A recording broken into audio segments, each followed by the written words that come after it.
What's up, everybody? Marcos Villegas for Fight Up TV, powered by Stagefront VIP. Here with Mr. Bill Haney the day after his son's masterclass against Regis Prograis, becoming a 140-pound world champion. First off, Bill, congratulations. That was a masterclass. Now that it's the next day, overall, what do you think about the performance and what Devin displayed in the fight? Ooh. Amazing, right? Yeah, it was. No, I'm still like, from every interview, from every conversation, you know, I'm thankful and grateful. Devin is something special. You know, shout out to the Progress team. You know, of course, I know they had a game plan. He said he had a long training camp. You know, he's a two-time world champion. And, you know, it speaks a lot about him just as a fighter. But I've always said there's something special about Devin. Did you see something special? That was I think people were expecting a little bit more of a competitive fight. But like how he looked, yeah, that was something that I had asked him earlier in the week. Do you feel you need to set yourself apart, like stand out from the pack of the guys at 140? And I feel a performance like that against a guy like Regis, yeah, he's starting to separate himself. I mean, I already think he has separated himself at being 25 years old to fought 6 different world champions, 7 different world title fights, undisputed, 2-division world champion, with the possibility of having another big name next. I keep saying it over and over again. We can't down him no longer. We have to crown him, not only as fighter of the year, but pound for pound #1. Just the way that he handicaps fighters. This is called boxing, ladies and gentlemen, and it really is. It's called boxing. And what you see, Devin is the best boxer in the world. You saw him break that record. What's that record that was broke? Which one? Oh, the least punches? Yeah, I mean, was that impressive? For a while guy he like Prograis, yeah. While he administered a lot of punishment as well, so it wasn't, you know, it was an entertaining fight as well. And you have a fighter with Prograis, and I always say that if you have a guy that's going to come forward with Dev, he's going to sit him on his ass, and he sat him on his ass just like I said, right? And Prograis stopped coming. And then everybody starts saying, oh, well, Devin could have went and did this, and Devin could have did that, right, to go get him. But I thought Regis Prograis, and Devin was pillow fisted, and he was coming to get him. He was going to knock him out, stretch him out, and do all those things. So when you talk about a boxer, a perfect boxer, then you talk about a perfect boxer 12 rounds. Or you talk about a boxer who will then let the crowd, let circumstances turn him into a fighter and go fight. So when you're watching that, I think you're educating the audience at the same time. You know, I know a lot of fans have their favorite fighter, and sometimes their favorite fighter isn't comfortable with going 12 rounds. This is what I've learned. So they want to get the person out of there. And it looks exciting when a person is reckless and he ends up catching that guy, you know what I mean? It's very thrilling. But when you talk about ultimately going to the Mount Rushmore of boxing, you talk about guys with tremendous skills, great boxing ability. And I think Devin is slowly making his way to that place. And that place meaning one of the greatest to put on a pair of gloves. At the post-fight press conference, you guys had mentioned a move to 147. That kind of took me off guard because you guys just got here to 140. You know, how long do you guys expect to stay at 140, or is your plan have like one defense and go immediately to 147? You know what? Just with the skills that he has, Devin can fight at 47. We've seen guys fight one time and go up to the next weight class. What we see in Devin is, like I said, something special. His ability to do that, we believe he can. It's just a matter of what that next move is. You know, and I got up this morning energetic about it, and you know, I know everyone watched the fight, and you know, made a few calls just to see what was shaking. What's shaking in terms of fights at 140 that are big and can make a lot of money? Nothing right now. No. Well, I think everyone was talking about this guy named Matias. Yeah, Subriel Matias. They look at him as like the boogeyman out of 140 pounds.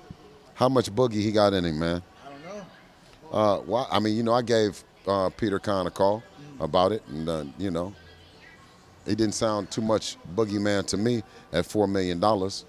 You know, I called him. I said, Devin says, let's talk. I think he might have been surprised for me to call this morning. So when he said the kid wanted $4 million, I waited about 30 more minutes and called him back. And he says, no, really, the kid wants $4 million. I said, well, the kid only made a couple $100,000 then. So we didn't make $4 million to go to Australia. We made 2.8. Peter Kahn knows that. We didn't make $4 million to go back as undisputed to for $4 million. So, I think we. So it's a no deal then. No, I mean, I just think that was a way of not making the deal happen. You know what I mean? And I told him, I said, well, Peter. Could be negotiating, like, hey, we'll put out 4, maybe we can come in the middle at like 2.5. Well, I went back and he said 4 again. Yeah. So, you know what I mean? I think they've been talking a lot of shit. You know what I'm saying? I've only seen him fight one time, and I gave him the respect that they deserve, and based on him being a champion at 140. So I never said anything about him. You know what I mean? But I knew people were talking. You know what I'm saying? So I thought that might be something, and so I reached out to my good buddy and Peter Kahn. He was the manager of George Kambosos, so we were able to negotiate that. But Peter didn't put $4 million on the table for Devin. It was far less than that. You know what I mean? So, I just consider that to be ridiculous, and it was one way to just to tell me stop calling him. Well, one guy that it seems via the tweets that he wants to fight is Ryan. Do you guys foresee a fight with Ryan at 140, or is that more a fight that'll happen at 147? The thing about Ryan, that's the opposite of Subriel Matias. He never talked about money. He always said, when we're going to make it happen, we're going to make it happen. And I think he's a man of his word on that. Shout out to the Garcia family. They're a business savvy. You know what I mean? They don't say anything crazy about that. You know what I mean? They have a good lawyer in Lupe over there. So when the time comes time for them, which I've talked to them, and they said that they would give me a call, and I think they publicly said that. I think Brian just mentioned it on Twitter. But like I said, that's a tremendous fight. He has a fan base. I know he wants to become a world champion. What we wanted to do is go get that belt at 140 and give some of the other fighters that do want to be champions or do want to unify, an opportunity. We know that with Devin, we already knew the skies was the limit. You know what I'm saying? And his talent. With Regis Prograis to give us an opportunity, you know what I mean, to use him as a stepping stone towards that great Mount Rushmore. You know what I mean? I can't say enough about that team. So why no goal to try to attempt to be undisputed in a second weight class? I would imagine that would help put Devin on that Mount Rushmore. Is there interest at all, or is it just at this point we want the biggest attraction type fights? Ladies and gentlemen, I think Marcos didn't understand that I just called Peter Kahn. That's one unification. That's you know what I mean. Yeah. Right. Woo! Went over my head. Over your head.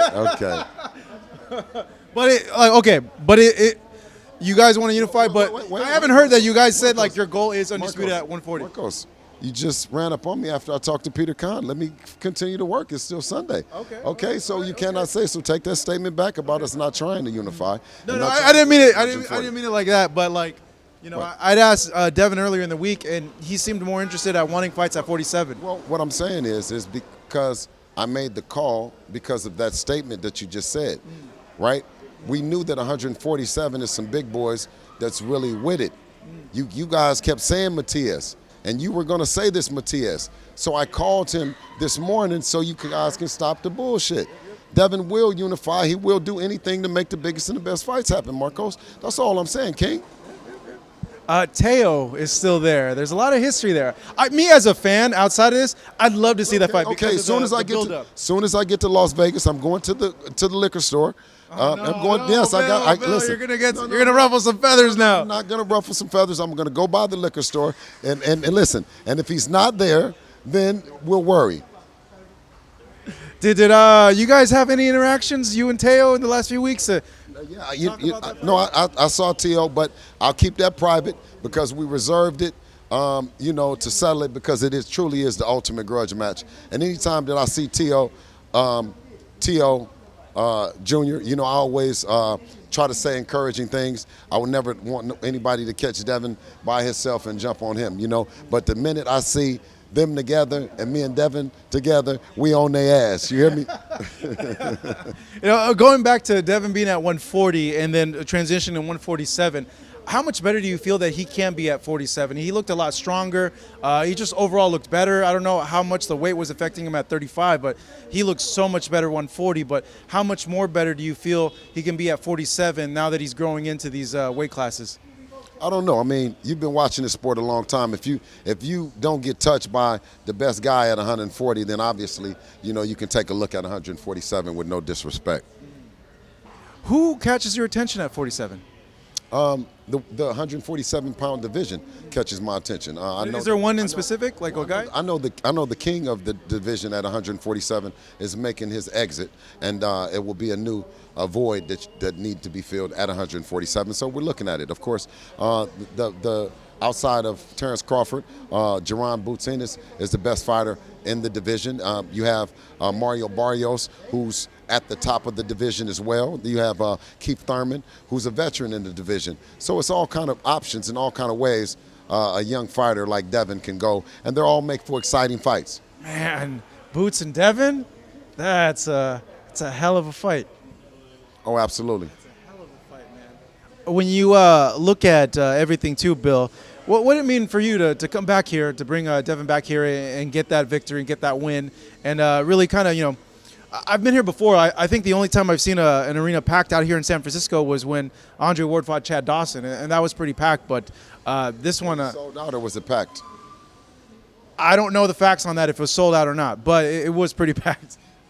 Yeah, well, pretty packed is different than sold out. This was the first boxing event sold out in Northern California, and we're happy to have been a part of it, spearheaded it, because what you have to do is you have to give credit to in 2023 with everything that's going on, all those fans that came out to support boxing and to push boxing forward. That lets you know that boxing is alive and breathing, and right here in San Francisco and the Bay Area in particular.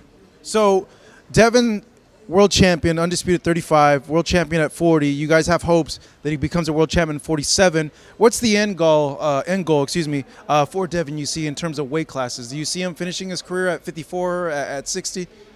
I mean, we can fight at 54 now. So, you know what I mean? Where it's going to go, we don't know. Only Allah knows best. But you know what I mean? Right now, we're highly motivated. Energetic, he's in good spirits, he's healthy, you know what I mean? He has the best skills on the planet, bar none. Bar none, yeah. Bill, done a great job, man. I appreciate the time as always. Thank you so much. Thank you always. Fight Hub TV.